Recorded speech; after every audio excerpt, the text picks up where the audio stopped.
Jadi gini Pak ya, apabila pendaftar meninggal itu ada dua hak yang bisa diterima oleh ahli waris.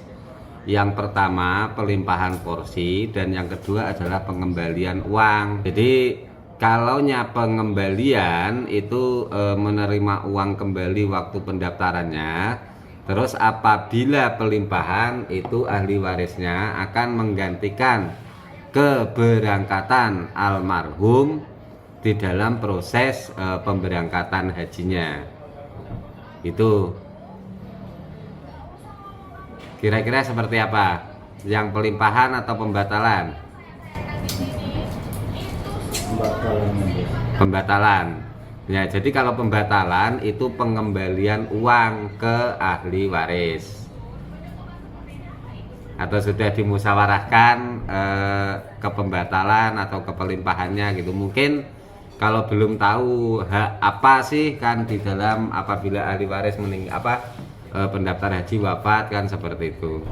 Akan tetapi sebelumnya kita atas nama kantor Kementerian Agama Kabupaten Tanah Laut turut belasungkawa dengan telah meninggalnya pendaftar haji kita. Semoga dosa-dosanya diampuni dan tempatkan di tempat yang mulia di sisi Allah Subhanahu wa taala, dan juga keluarga yang ditinggalkan untuk selalu mendapat bimbingan dalam kehidupan yang lebih baik.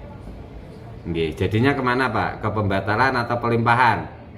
Pelimpahan tadi anak barang boleh lewat Pelimpahan itu yang bisa menerima pelimpahan itu ada 4, orang tuanya almarhum, pasangannya almarhum, anak almarhum, dan saudaranya almarhum. Jadi ada 4 itu yang pelimpahan.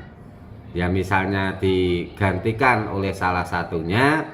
Nah, kapan berangkatnya? Berangkatnya si penerima pelimpahan itu sesuai keberangkatan almarhum.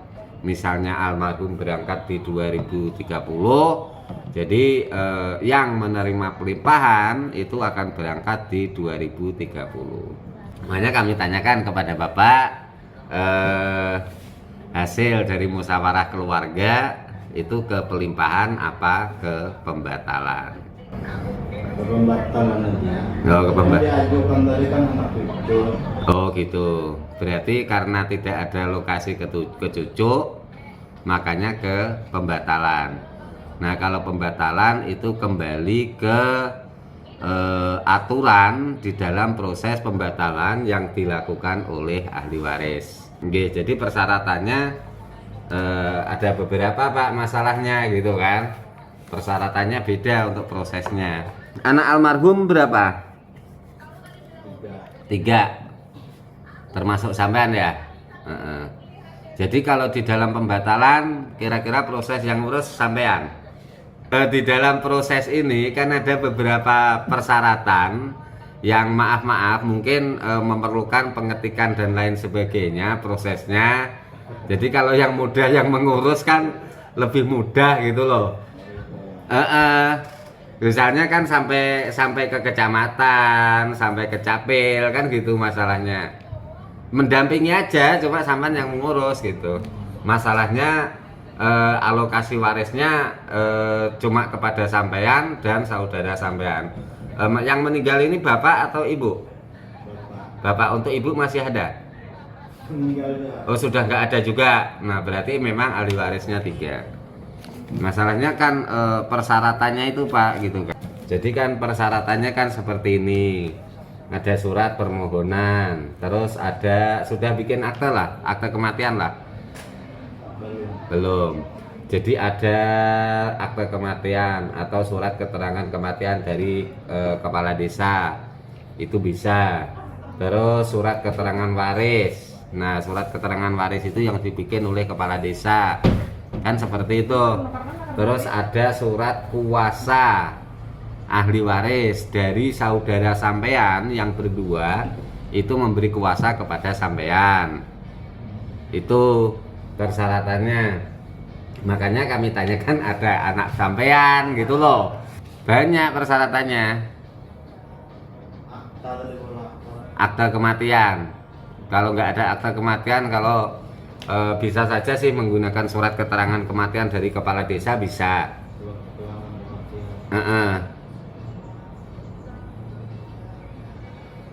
Jadi dari desa itu ada 2 surat. Yang pertama surat keterangan kematian kalau belum memiliki akte ya. Terus yang kedua adalah surat keterangan waris. Nah ini yang mengeluarkan kepala desa.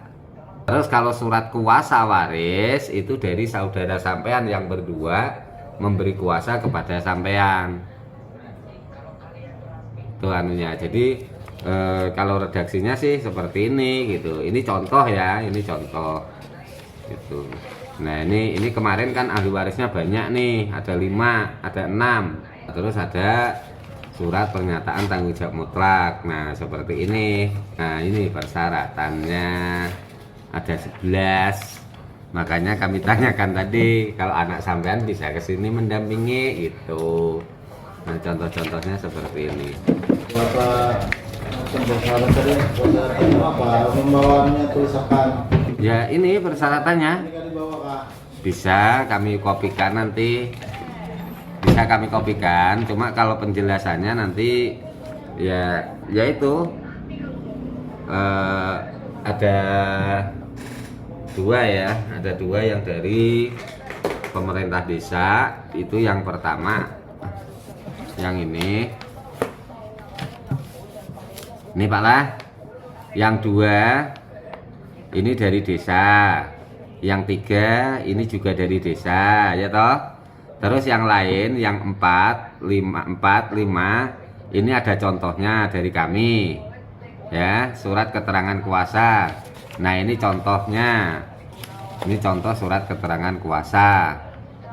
Jadi ini ahli waris yang lain. Kalau misalnya di Bapak tadi 2 ya. Jadi ada 3 kan? 3 Bapak ya. Berarti yang 2 ini memberi kuasa kepada Bapak. Cukup 2 aja yang memberi kuasa. Lah Bapak yang di sini, namanya di sini saudara Bapak yang berdua itu. Terus, nah 1 orang kan yang 2 saudara Bapak tadi juga memberi tanda tangan di atas materai 10.000 sebagai pemberi kuasa. Lihat di sini tanda tangan saudara Bapak, di sini tanda tangan Bapak, di sini kepala desa, di sini camat. Itu untuk surat kuasanya. Nah, adapun surat keterangan waris itu dari pemerintah desa. Kami nggak ada contohnya. Jadi ada 2 yang surat ini sama ini dari desa.